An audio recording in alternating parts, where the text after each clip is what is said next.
Welcome to the sixth week of Easter, Wednesday, May the 8th, 2024. I'm Gloria, the host of the Manna at the Tap podcast. This podcast is dedicated to daily spiritual nourishment, feeding our souls with heavenly food called manna, that is harvest from God's words to his people.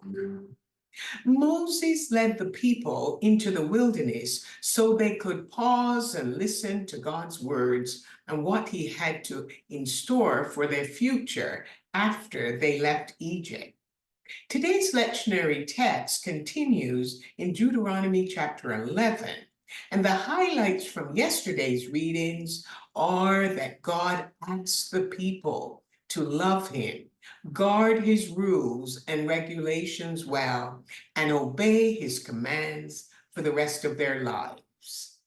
God was challenging the people to remember that he was the one who brought them out of Egypt, led them across the Red Sea, drowned Pharaoh's mighty army right in front of their eyes, and then brought them to the wilderness. Have you ever wondered why their journey was through the wilderness? It was because they did not have an army to defend them against other nations. The wilderness was sparsely occupied, and it was a safe place where the people could focus their attention on God without the distractions and trappings of nations around them. Let's pause here for a moment. Have you ever had a wilderness experience with God?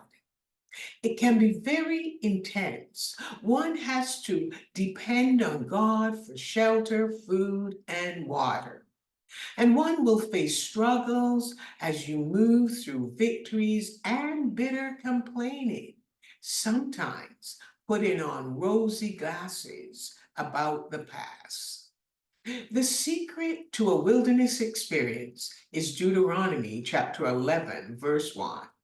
So love God, your God, and obey his commands. Looking forward to leaving the wilderness, God promised the Israelites a new home unlike Egypt. This new home, called Canaan, was being cared for by God in anticipation of their arrival there. This was a land flowing with milk and honey, with abundance throughout. God said he tended the land. He was the gardener, and he alone kept his eyes on it all year long. The people's responsibility was to, number one, listen obediently to the commands of God. Number two, love God.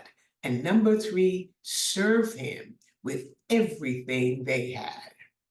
In turn, God would send rain at the right time so they could have bountiful crops of grain and grapes and olives.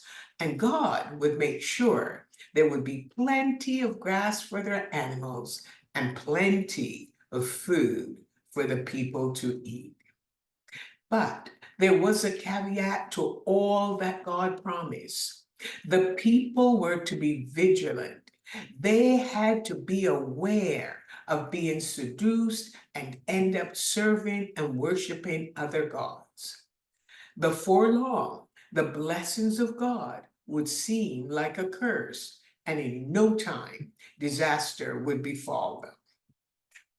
God offered the people a way to avoid disaster and neglecting their relationship with God. And that is our text for today, Deuteronomy 11, 18 to 21. The words of the Lord were to be kept in one's heart, that is, one's mind. One way to achieve that was through memorization.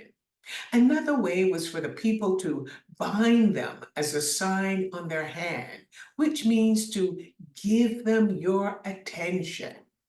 Proverbs 3:3 says to bind them around your neck. Write them on the tablet of your heart.